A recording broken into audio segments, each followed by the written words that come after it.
What's going on, everybody? Welcome to another episode of Sling'n Lead Live. I am your host, TJ, the Lead Slinging Ginger. Joining me tonight are, of course, Kent from Green Mountain Defense. Kent, how are you, buddy?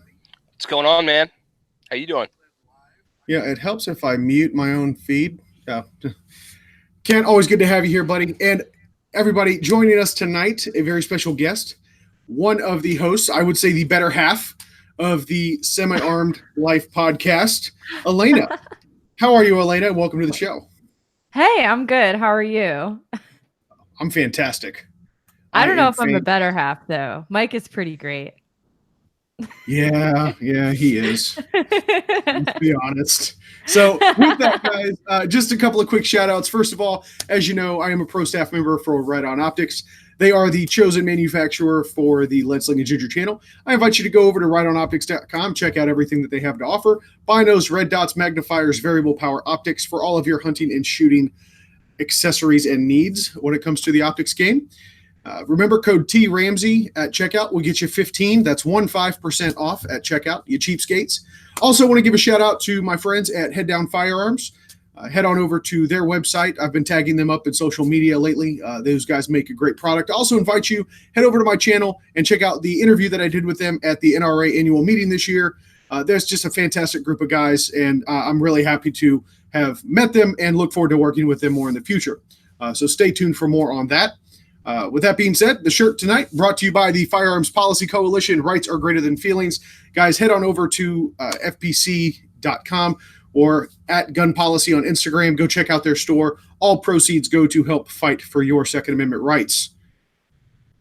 Now that that's out of the way, folks, let's talk. Let's get down to business. Let's boogie. Do it. All right, so guys, topic for tonight, of course, we want to recap NRAAM a little bit. Of course, Kent, my dearly beloved co-host, was not able to come. He's playing his violin right now. Was not able to come with us this time. It's okay. I'm going to drag your ass kicking and screaming next year because it's here in Nashville, in my backyard. But Elena, I'm gonna give you the floor. So you and I actually got to meet for the first time in person at NRAAM. We'd been friends on social media for a while now. It was as magical as I expected it to be. It's magical. Twinkle. The twinkle in her eye. No, but seriously, so I'm going to ask you. Let's frame this up a little bit. What were 3 of your favorite moments from NRAAM 2019? Be they products, people you got to meet, whatever the case. Just 3. Give me your top 3. Oh gosh. Okay. Oh man, this is going to be so difficult. Okay. So, definitely number 1 is always going to be all the people that I get to meet. I mean, I get to hang out with some of the coolest people from the internet, and it's awesome. And that's why I love going to NRAAM. So I mean, like meeting people like you, meeting like Military Arms Channel, I don't know, like really all of the YouTube people. I know he's a monster. I wasn't expecting him to be that damn tall. Yeah. And like the other ginormous humans there, like Hickok 45 and his son, they're like so intimidatingly tall. But I'm just a little shorty, so it's cool. Hanging out with my friends from We Like Shooting and Gun Funny podcast, and just like a ton of people, Fit and Fire, just all the cool kids from the social media gun world. That's definitely going to be number 1.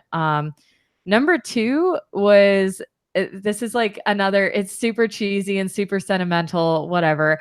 But I actually got to bring my fiance and my co-host from my podcast this year, Mike.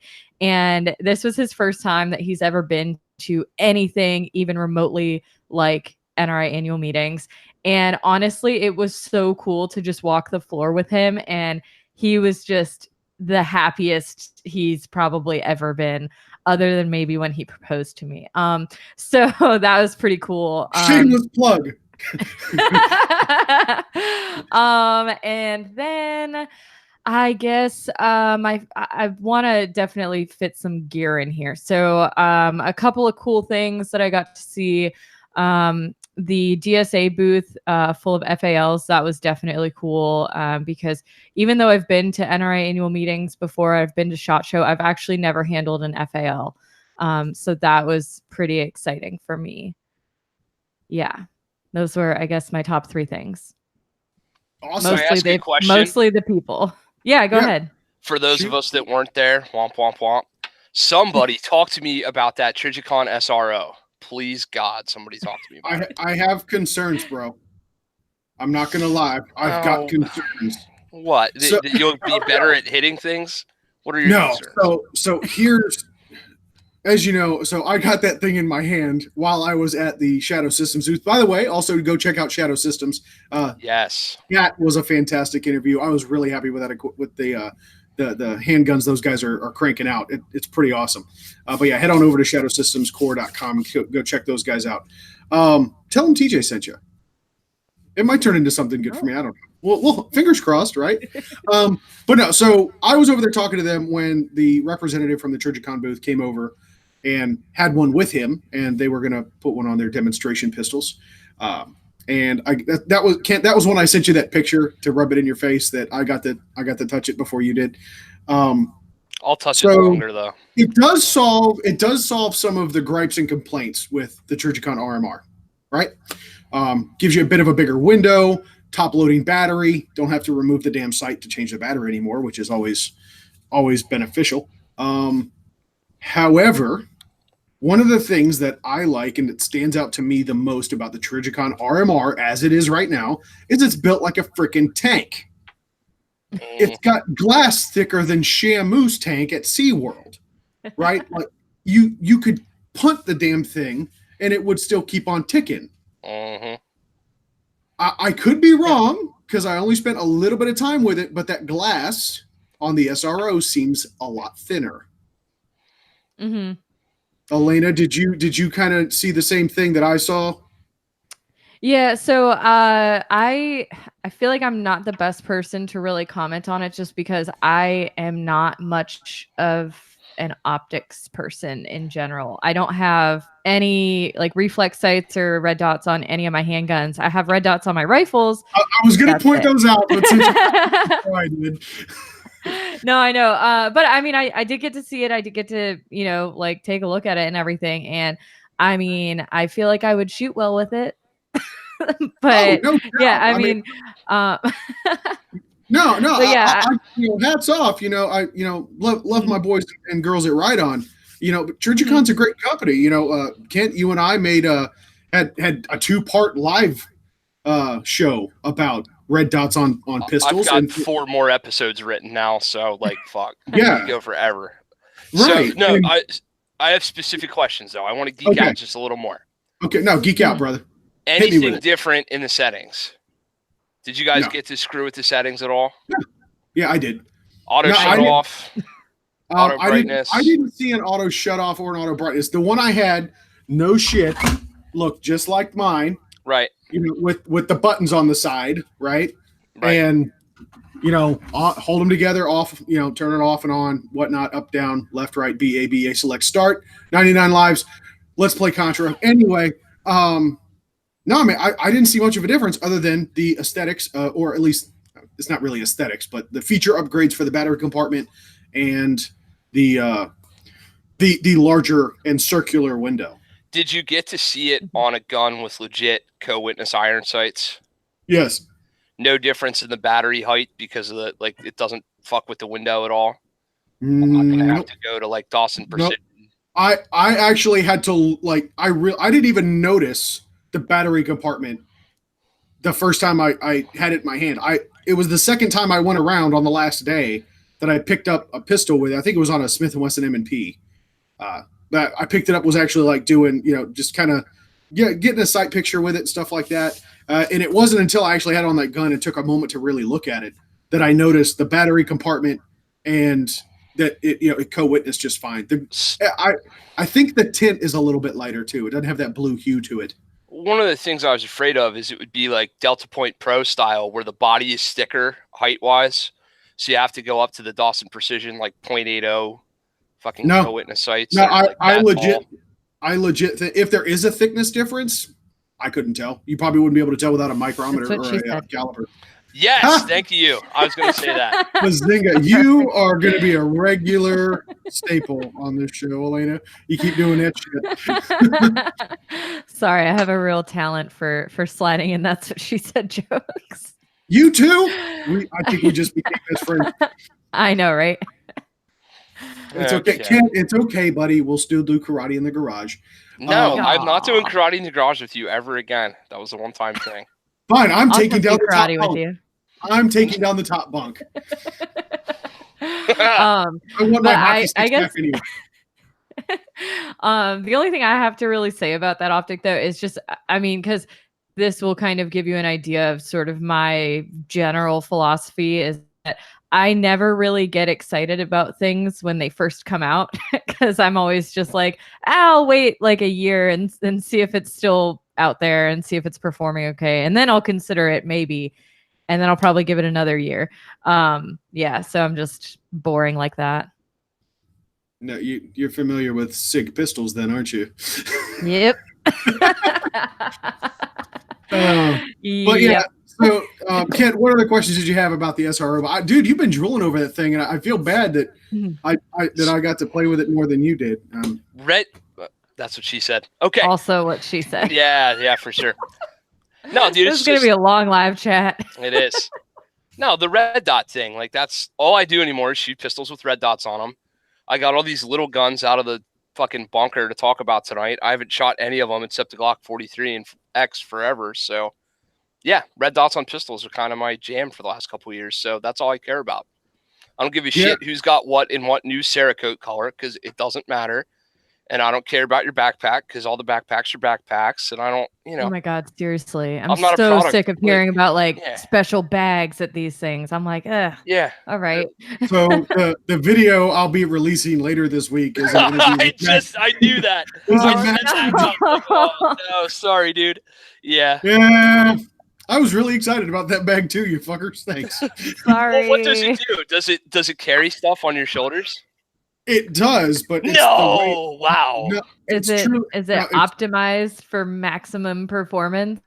No, truth be told, it looks just like a JanSport. Okay. It's identical to a JanSport. Is there like short of there being a JanSport logo on it, it's a JanSport. Okay, but no, the point is, we'll get into that topic another day. We're gonna have next episode bags for EDC. Y'all done did it, and y'all are all invited. I don't care what you say. But no, seriously, yeah, that was like the one bag I wanted to check out because everybody else is too damn expensive. And you're right, it's just a bag. But I was excited about this one because I like that gray man shit. And yeah, I just dropped my Copenhagen. That's fair. I did get excited when I got a concealed carry fanny pack as a Christmas present this year, and I was actually so stoked about that. So Nothing Fancy would love you. I know, right? You ever watch that channel? That dude is all about that fanny pack life. There's not enough hours in the day to watch his videos. Yeah. Oh no. I mean, he does put out connoisseur of Nut and Fancy videos. He does put out some good information, but I'll tell you what, I'm using that skip button. Yep. And you just got to find the little gems here and there, and then just sift through all the nonsense, which is true of like most YouTube channels. Yeah. So okay, I don't think I have any other NRAAM product questions. Okay, you sure? Well, what else is there? I mean, the LWRC SMG that they came out with in 45 was pretty sweet. LWRC submachine gun 45 ACP. Yeah. Built like all the tank. Acronyms. Yay. Yeah. What's it take for mags? LWRC magazines. You don't know. No, I don't know. I was just too busy drooling over it and realizing it had a $3,000 price tag, and I was like, oh hell no.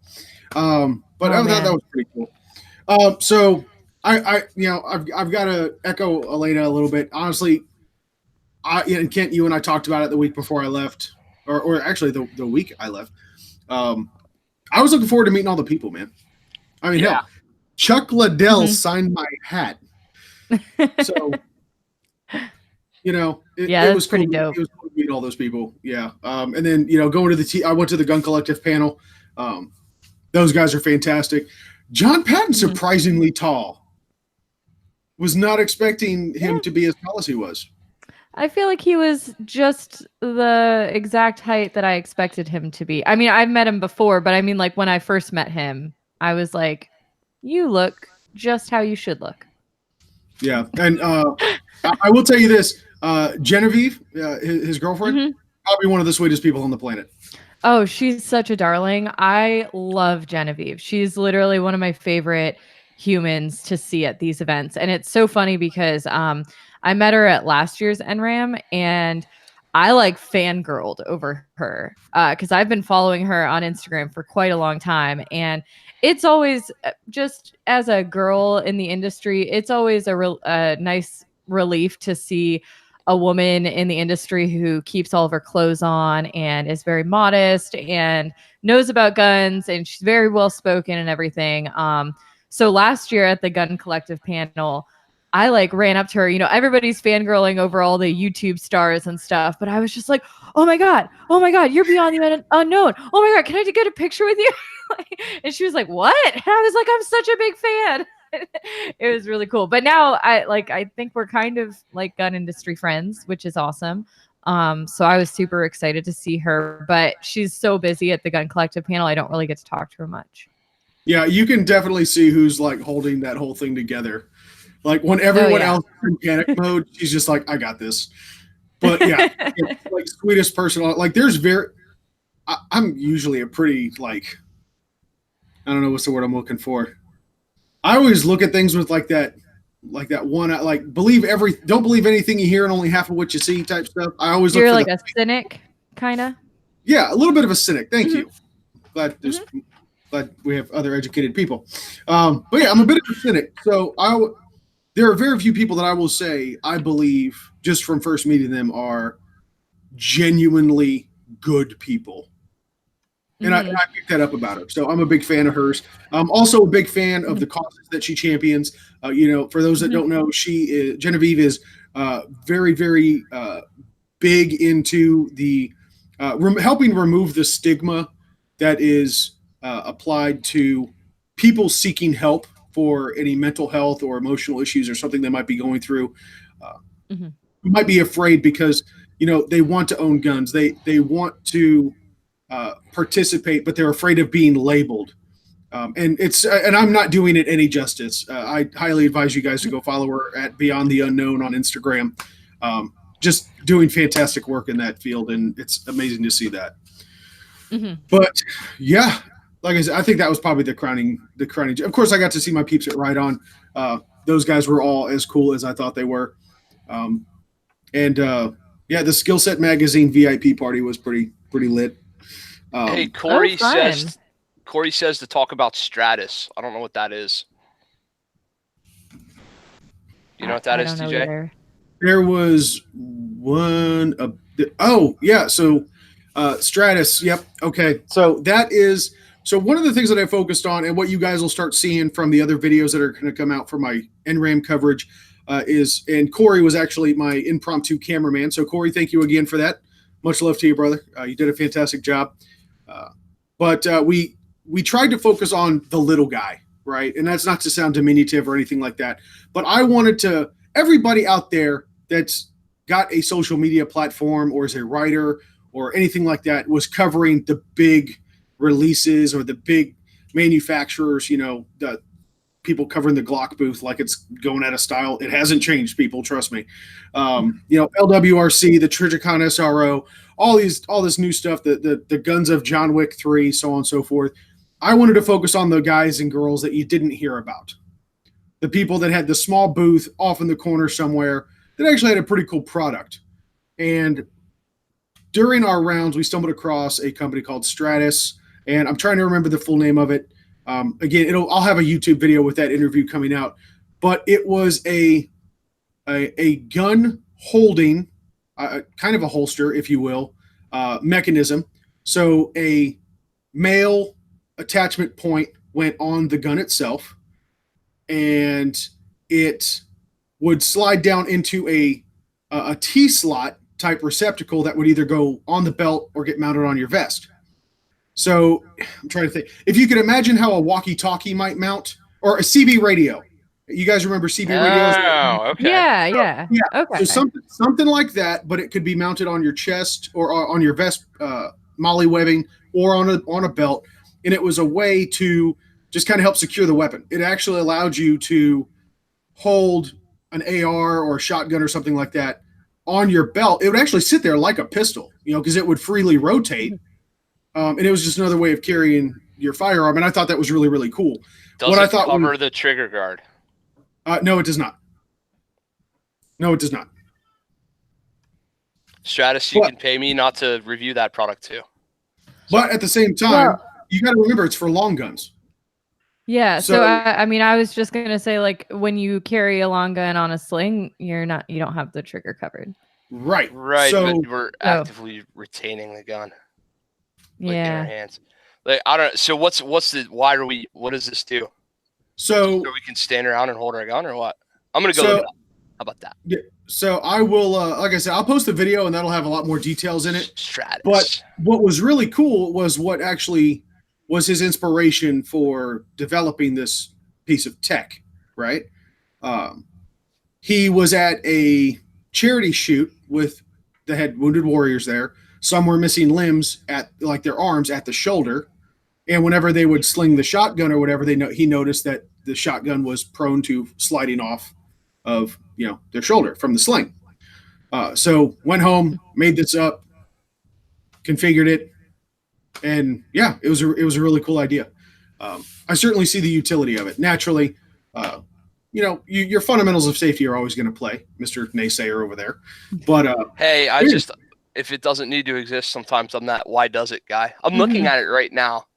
Yeah, it's kind of like, is it fixing a problem that doesn't exist? Thank you. Thank you. But I mean, it's interesting. So I want to kind of jump back before you were mentioning the Stratus. I'm actually so glad that you mentioned that you went out of your way to kind of visit the smaller booths and stuff, because I was noticing that on your videos. I noticed like a lot of companies that I did not recognize, and I was like, I wonder, like, did he just go to all the smaller booths or something? And I was like, that would be so cool, because I literally see the same videos every single day for freaking Olight or something. So it was just kind of a nice exact same time. So it was just kind of like a nice like relief to see some great videos of like products I had never heard of. I didn't get a chance to watch the Stratus one, but I haven't posted that one yet. So okay, you haven't made it. Okay. So let's see. I've got them. I've got another holster company that makes kind of a minimalist holster, and yes, Kent, it does cover the trigger guard. That was developed by an air marshal. Pretty cool. I'm with you, Kent. I get it. Sorry, don't mean to be that guy, but I'm always that guy. Don't drop the gun, dude. Enter P320 meme here. So them, and I'm trying to remember off the top of my head who else I might have talked to. It was just so much. There was so much. I've still got video that I haven't even looked at yet. But yeah, so the Stratus one I thought was really cool. Naturally, the holster company stood out to me because, hey, it's another veteran-owned business that a lot of people wouldn't have paid attention to otherwise. It's going to be good stuff coming out. But with that, and since we're about at the halfway point, let's shift gears. The other topic for tonight is small guns. Kent, I think this is where you're going to shine, brother. But you trying to say my gun's small? That's what she said. There you go. Size doesn't matter, guys. That's not what she said. That is not. I've never heard that once. That is not at all what she said. No. If she said it, she's a liar. Yeah. She's lying, motherfucker. No, so guys, we obviously we have covered red dots on pistols. We've got the ginger special here for all the internet Nazis out there. It is a clear firearm. But that's a lot to carry, and in the summertime, especially when you're not wearing as many clothes. I also recently purchased and got into my heritage, which is now kilts. I saw that. Yeah. Oh, so comfortable, girl. You have no idea. Actually, you might. I do actually. I wear dresses. Yeah. Hey, if you want, you could always get a garter holster from Can Concealment. Slide that up on your thigh, and you're good to go. Bro, I will buy you the gun and the holster. Yes. If I wear a garter on my thigh. Yes. Yeah, but see, then I gotta shave my legs, and it just gets awkward. No, you don't. No, just no. Anyway, I want to see all them bumpy red hairs. But yeah, so with summer coming out, and they're practically clear anyway. With summer, being right around the corner, obviously a lot of people switch to subcompact or smaller firearms for carry. I actually recently wrote an article about this. Hopefully, it'll be published soon. About the evolution of the pocket pistol, right? So, I've got my thoughts on what constitutes a gun that is still sufficient for combat, self-defense purposes, everyday carry, whatever have you. Kent, I think you and I might share the same standards in that regard. But with that, we've talked about, you and I personally have been talking about the Glock 43X, the 48, and I know obviously you've got some videos about the P365 out there. So what are your thoughts on what makes the ideal, we'll call it the summer gun, the summer of small guns? What are your thoughts on that? I pretty much carry the same thing year round unless my mode of dress and work makes me change. So yes, I am that guy. I'm a big dude. I can carry the freaking 34, the 19, or the 17. It doesn't matter, IWB, and I can get away with it. Not all y'all can, and let's be honest, my work doesn't make me dress as professionally as some people's does. So every once in a while, I have to throw a suit on, or if I have to throw super duper dressy, business casual looking stuff on, it does happen occasionally. Believe it or not, I clean up sometimes. When I have to do that, I go to something, I don't know, like this. Glock 43X. Yes, everything to my right is clear. The shit to my left does not. Deal with it. 43X is about my favorite right now, mainly because this little pinky stays home where I need him to, and I can get a good support hand, pinky pressure, and do work. So that works good. Rounds, I don't know, somewhere between 7 to 10 in the magazine. I do like a magazine-fed gun. Yes, we all love our little revolvers like our Ruger LCR, but I've worked at it, and I can't reload that thing for shit. If I get past 5, we're screwed, let's be honest. I mean, yeah, I can do like a 4-second speed load or reload, but like, bro, it's over. That ain't going to go well if it really has to happen. So that's all right, but whatever. You were talking about going 45. If you had to go small, go big in caliber. Yeah, so let 45 for the folks at home. My theory, or at least my position on the matter, if it's 10 rounds is the minimum, right? For 9mm, right. 10 rounds is the minimum. I don't like to carry a gun that has less than 10 rounds. That being said, full disclosure, I do own a Smith & Wesson Shield, but at the time, having a gun of that size with a 10-round capacity didn't exist. The closest you could come was, at the time, the Smith & Wesson Shield, which can give you 8 + 1, so 9 total. So that's getting close to the 10-round ballpark. With that being said, and Kent and I had discussed this offline, but if you're going to carry less than 10 rounds, then each of those rounds needs to matter more. So don't start talking about stopping power there, filler. No, it's knockdown power. Hey, come on now. I want to know why the new Glock 45 don't take 230 grain Hydri shocks. God damn it. All right, I'll stop. Not the caliber, Kent. We've had this discussion, buddy. Yeah, I know. But we still need to make that video happen, by the way. Yeah, we do. But yeah, so my theory is, if you're going to carry less than 10 rounds, or if you're going to carry 6 or less, then damn it, those rounds need to count.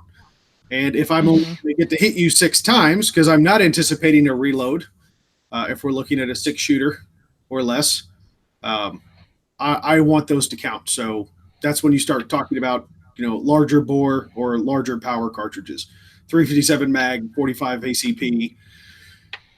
In the ridiculousness of the world, a 2-shot Derringer, 4570 government. Dear fuck. Like, come on. Come on. Dude, there's not a berm high enough in the world. I had, we just did the family fun day at the range. We had 100 brand new shooters that we ran through. There is not a berm high enough on this planet as it is. And you want me to have a 2-shot 4570 Derringer Good gracious. It's not about the berm in front of you. It's about the one behind you to catch the gun when it flies out of your Bro. hand. Bro. But either way, but that's the point of the matter. So if I look at it this way, if I'm only going to get to punch you if we're in a fist fight and I only get to punch you one time, then damn it, I want to make it count. You know what I mean? All right. So I'll spare you the argument of permanent wound cavity and the fact that handgun rounds don't matter no matter what they are because they don't make one and all that nonsense. And I'll just talk about the argument of being able to play shots where they matter and go from there. And your average person is probably not going to do that so well with a fucking 50 Desert Eagle micro something or other. Like, it probably ain't going to happen. I have enough trouble putting a Glock 17 in somebody's hand and getting them to do right the first time. Now we're going to hand them the new Keltec PMR 50 AE with 2 rounds in it, and here comes Daddy 1 2. That's it. Not happening. Well, I mean, that I could easily call back to the continued impetus we put on training. Yes, but we don't have to make it hard. But at the same time, it is what it is. So, Elena, I want to give you an opportunity to weigh in on the matter. Being, I don't know if anyone else has noticed, but being the female of the group right now, I'm a lady. Yeah, obviously, your dress is going to be much more restrictive than us in our jeans and t-shirts and stuff. So, what are your thoughts on smaller guns, on tiny Taurus? Pink Taurus? Oh, no, thanks. No. I'm gonna go vomit now. Here's an AK over her shoulder, right, bro? I was being so actually. So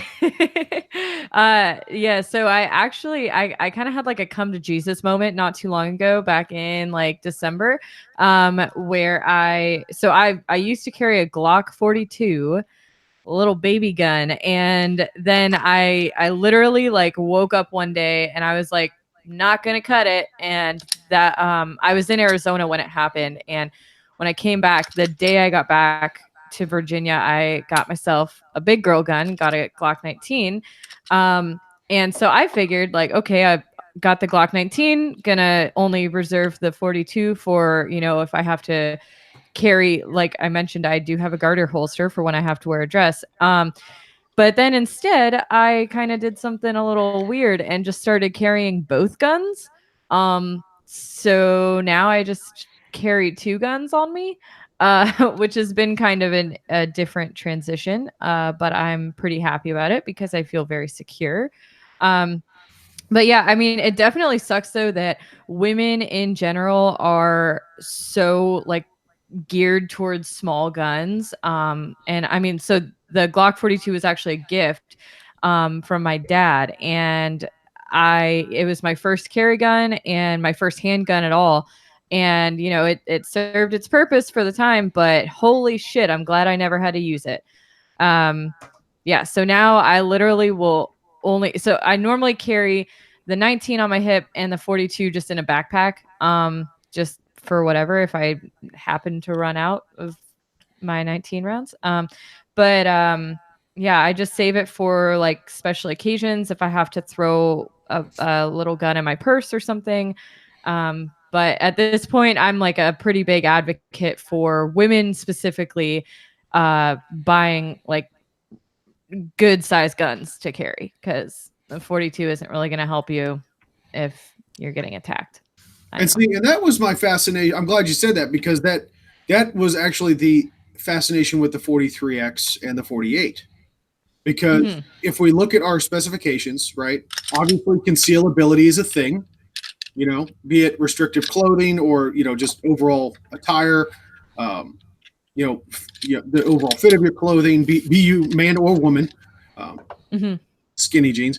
Anyway, dude, skinny jeans are a pain in the ass, actually, because I really wanted to look into. That's what everyone says. Yeah, right. Oh man. But I really, really wanted to look into ankle carry for my 42. So that I could have both guns on my body at all times. But with the jeans that I wear, like, there's no chance that would be concealed. So, right. So I will touch on the carrying. Wearing bell bottoms. No, Jinkos, baby. Come on. 90s, raise the roof. So 72-inch diameter bell bottoms. Yeah. For the kids, for you teenagers and millennials that might be watching this, Google it. JNCO, Jinko jeans. Anyway, I actually heard a really this actually came from my brother, and surprisingly, the idea had not even dawned on me. But the idea of carrying, let's say we do have, our 9mm, be it a Glock 19, 43X, whatever the case, we've got our preferred fighting gun, right? So we've got like a 42 or the Ruger LCP2, Kent. Don't start me. Don't even start me. There's a really interesting reason to actually have something like that on you, even if you don't intend to be like a backup gun or an alternative. Most of us, if we're going to go out to a place that may result in some type of social catastrophe, there's a possibility that we're going to be with other people, right? We're going to every place I go is a social catastrophe, dude. As soon as I walk in, it's over. You start fires, man. I know. Never driven over a bridge because he burns them all down. But no, having that backup gun is an alternative. So if you've got friends or family with you that might not be in the EDC lifestyle like we are, and shit pops off, and they may be trained, even if they're not, you're doing like the whole the under siege thing, like this is a pistol, this is your safety, point at bad guy, pull trigger till bad guy goes away type deal. It gives you a spare weapon to hand to a trusted colleague, family, or friend in the event that all hope breaks loose, because that turns them from being a liability into an asset. Gotta lead there. So yeah, okay. I guess I don't know, man. These guns I would call them more. I'd rather, if I was actually gonna do that, and I can't imagine. I mean, we're getting pretty down the rabbit hole in like crazy Dungeons and Dragons scenarios to try to get this to happen first place, right? But if it did, and I had a 43X and a G34 on me, let's say, because I had the 34 today, I would almost hand untrained dude the big gun. Well, yeah, right? Obviously. I would almost be like, yo, point this that way and press until it's empty, and it won't be empty for a while. God bless. But I don't know, man. That's actually a really interesting perspective, because that would not have been my first thought to do that. But you know what I mean? Because I definitely see why. Yeah. Hey, you've never done this before and you're about to die. Here's an LCP. Like, oh fuck, this is gonna get wild up in here. Like, I don't know. Maybe. I think my plan is to just like double fist two guns and just go crazy. Two Glock 19s. Two Glock 19s. Yes. What was that freaking? There was a movie where that girl carried two Glock 26s. I forget what that was. The Avengers? I don't know. Is it 26s or is it 26I when there's two of them, or a murder of 26? What is that? Like 52? A pack? 52. No, motherfucker, not 26 times 2. What if there are two 20s there? Jesus. No, he was saying the plural of 26s is 26I. Or is it like, yeah. 20. Yeah. 20 sexy. There we go. But yeah, so I thought that was a cool concept. But either way, so back to the 43X and the 48, that idea. So we've got a single stack, holds 10 rounds. The grip is long enough for you to get a full two-handed purchase on the firearm. Very controllable. There are red dot options out there where you can mount a red dot to them now. Kent, I actually think you've got a red dot on one of yours, don't you? If not both of them. No, getting there. Getting there. But I think the RMS Shield, I think, is the one that fits those. Yeah. Or just get a RMR and let it hang off either side. Maybe. I don't know. That's gonna have to go better for me. I don't know if I don't know if the screw pattern would match up, but it's worth a shot. It does. Suarez is doing it. I just don't like to say his name on the internet, but Suarez has one going. Oh, okay. Well, either way, but there are some who don't want the overhang. But yeah, so that's why I had, some interest in the 43X and that frame from that offering from Glock anyway. Of course, we've got other. Yeah, go ahead. This is it. This is what matters. This is a 43 and can you see that? And a 43X frame right next to each other. That space right there makes all the difference and is what makes one shootable and the other one not. If you can't get a support hand grip and press it on that other pinky, you're just kind of winging it out there. And some guys can shoot like that, but I mean, fuck that. Now you're in Glock 26 territory and you're doing this. Yeah. So they hit it out of the park on that one. Our number one fan, Vanessa Kitty. Yes. If we carry spare magazines, Vanessa, this is my everyday carry rig. This is a tier 1 concealment Axis. This is the Axis Slim. As you can see, it has a spare magazine built into, magazine carrier built into it. Carry this appendix all the time. But yeah, but no, even with the 10 rounders, your 365s, your 43X and whatnot. Yeah, spare magazine all day long. If for no other reason, and Kent, I think you and I have talked about this before, if for no other reason, the spare magazine is not necessarily to reload because the fight would go on that long. God willing, if it ever did happen, it wouldn't. But if something goes wrong, chances are it's a magazine problem. The idea is to rip the mag out, replace it, go through your immediate action, and get the gun back into service. Yeah, none of that dumbass IDPA tactical reload bullshit. Bad mag hits ground, new mag goes in gun, and continue fight over. Right. Also, I'll point out a training point. Despite the failure types 1, 2, or 3, a forced reload of the platform will fix all 3. None of this tap rack crap. Well, yeah. We'll have another. We'll earmark. I'll put it on the whiteboard, Kent. We'll have another. Put it on the whiteboard. Don't get me going.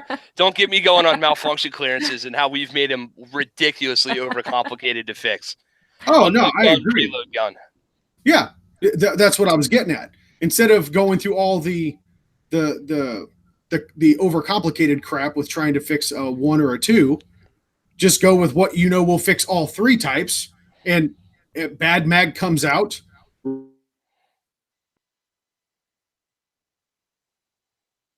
That was my position on that. You just roboted and froze when you said bad mag comes out. Yeah, it just froze. And then my computer has been freaking out on me. I don't know why. God, please stop. So either way, bad mag comes out, rack gun, new mag goes in, reload, good to go, back in service. That's what I'm saying. Yeah. So as opposed to wait, hold on. NRA type 3 malfunction clearance. Tap, rack, strip, rack, reload, rack, bang. What the fuck did you just say? Yes. Oh, wait, hold on. Yeah, now we're good. Distance of field strip, clean. Yeah. All that no, it's. I'll never forget like that. The instructor class, the 6-step process. They're like, this is a 6-step process to fix a type 3 malfunction. I was like, dude, I can't count to 6. We got to come up with something else. What if I press the button? Can I just press the button? Too many. Yeah. What is Vanessa? Oh, Vanessa's got that Kunin that's just we're always hearing about this Kunin. Yeah. 357 semi-automatic. Basically a 1911 platform that shoots. Because America. Yeah, because America. All the America. Dude, the 365 is a legit option as long as you get one that works. Yeah. So let's talk about that. What was the big issue with the 365? This is the second and a half 365. If you count how many times SIG has rebuilt it for me, it's got the same serial number, but yeah. Oh wait, so did you get one when they first came out? Oh yeah, I'm in early. You made the comment earlier about wait a year. I'm that guy that waits 5 minutes and reviews it because Oh no. Well, I mean, somebody's got to figure it out. No, let me tell you. That's fair. I will be here working, and he will call me, and he'll be like, "Dude, should I get this?" I'm like, dude, what are you talking about? It hasn't released yet. No, I'm looking at it right now, bro. I should get it right. Yeah. Put it on pre-order. Bro, yeah. No, I am lucky in that regard. But the 365 is a good gun. I'm so sick of gun companies product testing on the consumer. Y'all need to stop it. It's bullshit.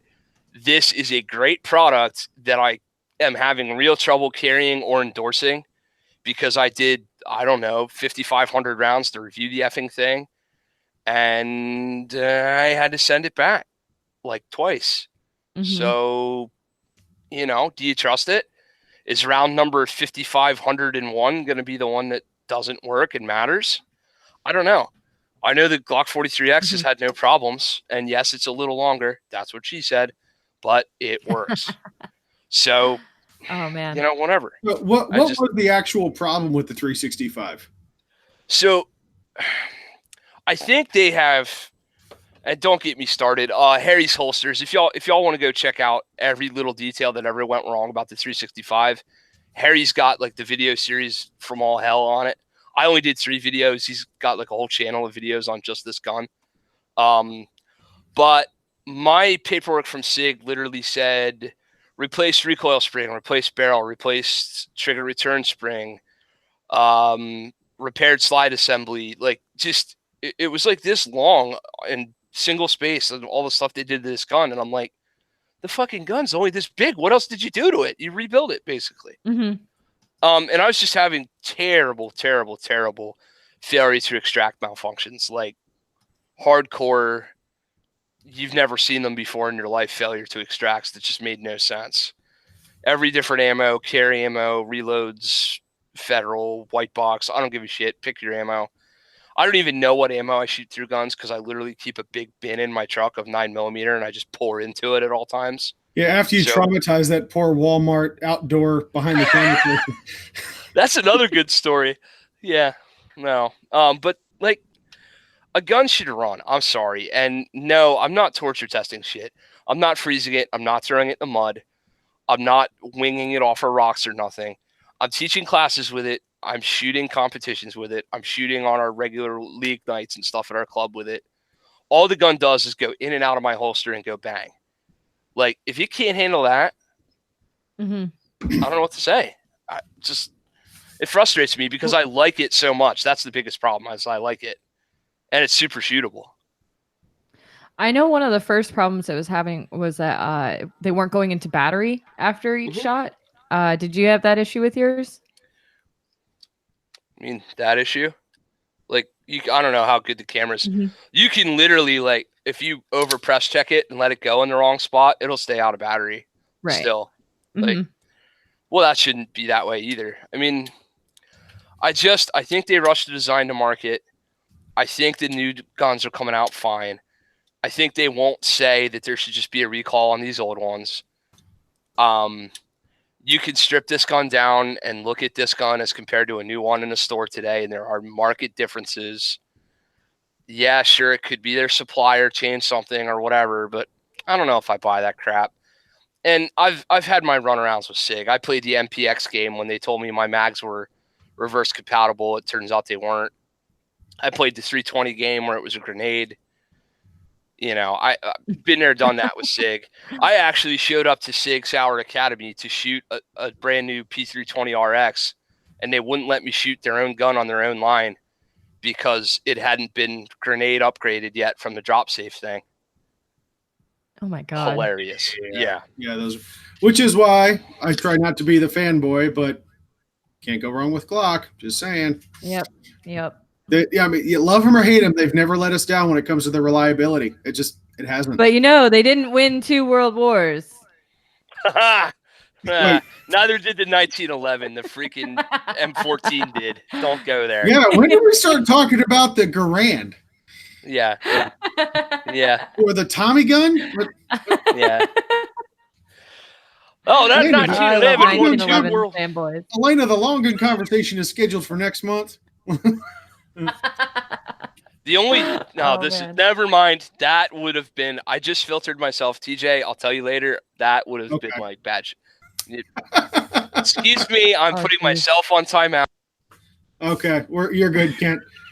He just muted himself. Yeah, no, he's on a pause. Give him a break, folks. Yeah, cool. He's gonna crack up and pee himself for a minute. He'll be okay. But yeah. So, hey, So I have a quick question since we've been talking sure. a lot about concealed carry. Do you carry any medical stuff? Like, do you carry Absolutely. a tourniquet? Absolutely. Good. There are medical kits. At least, so you can't. You got to say something, buddy. So you blow up on the big screen. Hey, Kent. Yeah. What up? That just came off my ankle. You just asked, and that just came right off my ankle. Yeah, all the time. Nice. Hey, Kent, we're getting the robot voice from you. Unplug and replug, brother. Yeah. Hello, yeah, hello. Unplug your headset and plug back in. We're getting the robot voice from you.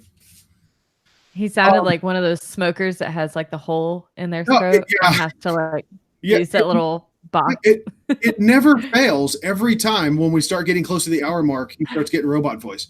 But yeah, so there's a blowout kit in every vehicle I have, at least for major trauma. There's there's a tourniquet in all those. I've got tourniquets coming out my ears. I've got one in my range bag. I've actually got one. I've got one here tucked in to the back of this medical pouch on my war belt. I've got them in my bags because you're more than likely, and it's the official position of this channel. We would even argue that if you're not comfortable with carrying a gun, you should be carrying medical equipment. At the very least, major blowout, major trauma stuff, because the chances of you getting into a gun battle are very, very slim when you compare it to the chances of you passing by an accident or witnessing an accident like on the street or the highway or whatever, and somebody might need that type of aid. So yeah, because like trauma medical stuff has been something that's really only come to my attention probably in like the past 6 months. I've really started to focus on it, and started carrying a tourniquet, got a trauma kit and everything. But I still feel like I need to get a lot more to feel like actually prepared. But it's been really, really interesting to me to see the reactions to a lot of folks that don't carry guns or medical or anything like that.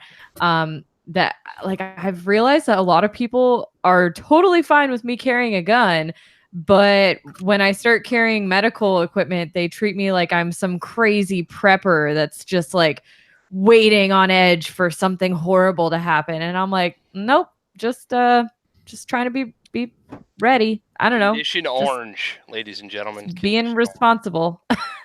But it's just been like an interesting, I guess, experience these past few months, seeing how people treat me differently when I say that like I carry any kind of medical equipment. Yeah. I think what's weird about is that when it comes to the medical equipment, and I'm happy to see this change. We got you, Kent. You're back. When it comes to the medical equipment, it's not something that we're trying to be clandestine with, or we're afraid to be open about. Like, you don't want to announce to the world that you're concealed carrying a firearm, right? But if you're carrying medical equipment, I mean, every time I go to a client location or whatever have you, they see inside a portion of my bag that has a tourniquet in it, right? And I've honestly never had anybody question it. But usually when it comes, I've had guys ask, "Oh, can I see that tourniquet?" Because mine's actually not a typical cat tourniquet. Let me pull that out.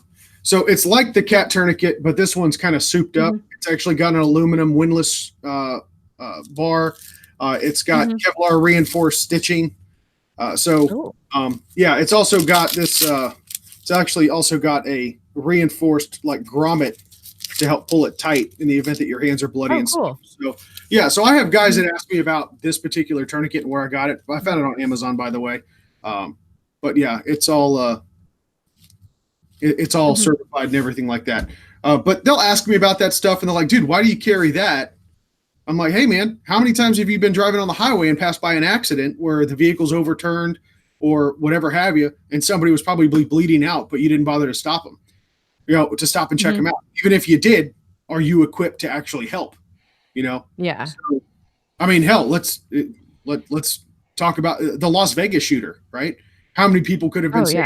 Everybody in the concert, while guns weren't permitted, had a tourniquet on them, or at least in their vehicle. Yeah. Yeah, that's what I recently heard, that like it was something. So at the Pulse nightclub shooting several years ago, it was like 49 people got shot, I think. Yeah, it was in the 40s. And yeah, and I heard that like over 20 people could have been saved if they would have had a tourniquet. So that was crazy to me. That was just an interesting stat that I learned recently. But yeah, it's I don't know, like even just learning how to pack a wound has been different for me. Like I literally did not understand. I had seen videos, literally saw videos on Instagram of people wound packing, and I was like, "Ew, why are they stuffing the gauze in there?" Like I didn't understand it, and now I'm like, "Oh my god, how have I gone my whole life without knowing about this? It's terrible." And I guess I don't know if that's just like being the dumbass civilian that I am, but I'm trying to learn as much as I can. I'm trying to spread that knowledge as much as I can too. Yeah, and that's important. Spreading that knowledge and letting people know, hey, let's go I would gladly take somebody to any type of medical class, right? Whereas if you're wanting firearms instruction, I'm gonna have to fill you out a little bit. But you don't just take anybody to the range, but hey, if there's a medical class, somebody wants to go, hey man, I'm kind of on the fence about carrying a gun, but I'd like to know how to save lives. Hey, let's go take a class. Matter of fact, the rate is free. Yeah, there is a trauma class that is taught at the range that I just became a member of, and I hear tale that a neurosurgeon who is also a member of the range walked into the clubhouse while this class was going on, listened for just a couple of moments, and said, "You know what? I'm taking this class." Put his money on the table and sat down and took the class because it was that good of a course. So I'm going to have to go check that one out because I've got, obviously all my training from being in the military and stuff like that. That stuff, it is a perishable skill. And they're always making advancements in the medical technology field when it comes to trauma devices and treatments, right? Like prime example, the quick clot stuff, right? The granules, a couple years ago, they were based on shellfish. You go pour that into a wound to someone that's allergic to shellfish, and you're doing more. Oh yeah. Right. So they've modified it. It's no longer made of shellfish, but those are changes and advancements that are coming all along. So with those changes, naturally might come a different method of application or different criteria for application. So it's always good to go get that stuff refreshed whenever you can. So, but yeah, Kent, you good to go, buddy? I don't know. Can you hear me? Yeah, we got you loud and clear now. Yeah. Medical good, gun wounds bad. Yeah, medical is fantastic. Kent, you've got a couple of medical resources that you recommend, right? Pocket Doc, Kerry Davis, super good shit. That's also the one that made your ankle kit, right? Correct. Also North American Rescue for all your gear. Go to SIG, take the bullets and bandages class if you want to shoot and learn to pack wounds at the same time. That's all really cool. Stop the Bleed doesn't suck, although it kind of sucks. It's very basic, but if you need it, you need it. And if you haven't been, that's a good place to start. Let's see. Why am I? Oh, and Caleb Causey, Lone Star Medics. I'm forgetting Caleb.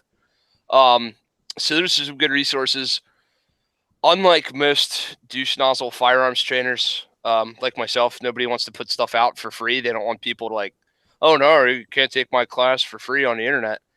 These dudes in the medical community put everything out there. If you go check out Kerry Davis' YouTube channel, I mean, I'm not going to advocate that you don't need any other training, but you're going to learn a lot of stuff for free. So like click the thing on his Patreon and give the dude $1 for God's sakes. Like very, very good work. Yeah, but don't just assume you know, and don't assume because your buddy's an EMT, he knows. And yeah. Trauma medicine is very different than most other things in your life because the time is such a crucial component. We actually had a guy at our most recent med thing that we do. We do the free Stop the Bleed thing at our range. And they were doing the Stop the Bleed thing. And there was a no shit, jump flight medic guy there. And he was like, you guys are not nearly impressing upon these people the level of this needs to happen right now that needs to go like, now, fucking now. They're dying. They're dead already. You don't even have that tourniquet unwrapped. They're dead. It's over. So, yeah. I don't know if you intend this, but you've got the thing stuck on Alana, by the way. I didn't stick anything. Nope. Yeah. Wait, the video is stuck on. Yeah, video stuck on you. Oh, well, hope I look good. Well, you look damn sure better than me, so. Don't want stuck on me. That's debatable. No, it ain't. No, it ain't. Guys, we're getting to the top of the hour, or to the bottom of the hour here. That's the 1 hour mark. With that, we'll go ahead and wrap it up for closing comments. Elena, thank you so much for coming. We would love to. Thank you so much for having me. Absolutely. So with that, do you have any final thoughts before we part ways? Oh goodness. I guess final thoughts. Everybody should carry a full-size handgun and a tourniquet. That's about it. And NRAAM was fun. And thank you for having me on. This has been great. Absolutely. Thank you so much for coming. Ken, what about you, buddy? Final thoughts? Yeah. Hashtag run your gun, not your mouth. There's that one. That's what we're pushing around these parts. No, man. I don't really care what you carry. I just care that you get out and you put in the work with it and you get proficient.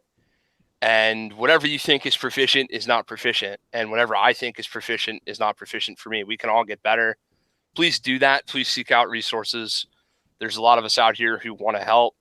And I'm not nearly as sarcastic in person on the range as I am on the internet. I promise. We don't bite. We're all very nice. We're all very supportive.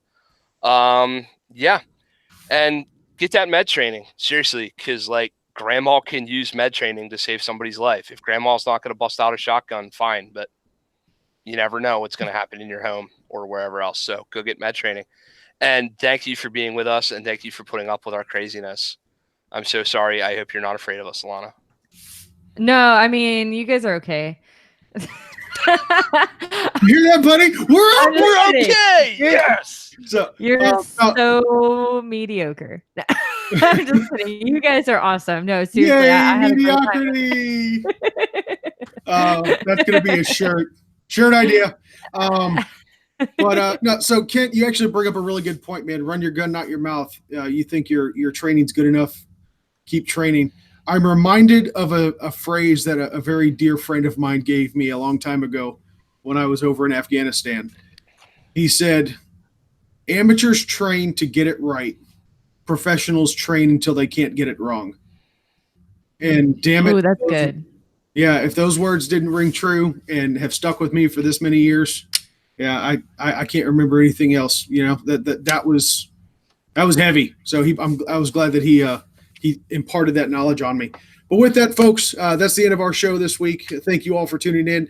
If you're watching this channel or watching this show after the fact, be sure to like if you like what we're doing here. Thumbs down. If you think we suck, feel free to comment, ask your questions down below. If you're new, please subscribe. Go check out the Semi-Armed Pop. You know what, Elena? How rude of me. Could you please plug your podcast? Oh, my God. We suck it's so terribly. Jesus Christ. I'm over here doing my wrap up. I totally forgot to plug Fuck me running. Oh man, I don't even care. I don't even I don't know. I always feel weird when I have to like plug my podcast because I go from being like, you know, all super just chill and stuff to all of a sudden, hey everybody, come and check me out. Okay, so you guys can find the Semi-Armed Life podcast on pretty much whatever podcast app you prefer, whether it's Apple Podcasts, the Droid app, that you can find us on Spotify, iTunes, whatever. Or you can follow us on Instagram at Semi-Armed Life.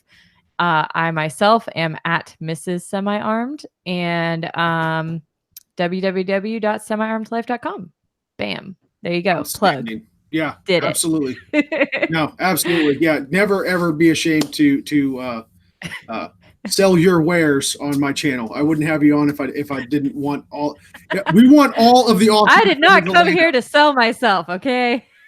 I have standards and dignity. But with that, folks. Do I? No. Yeah, we know. Yeah. Kent doesn't know. Shower thoughts. Anyway, all right, folks. So that's it for this week's show. Once again, thank you for tuning in. Until we see each other again, God bless you all, and get out and shoot.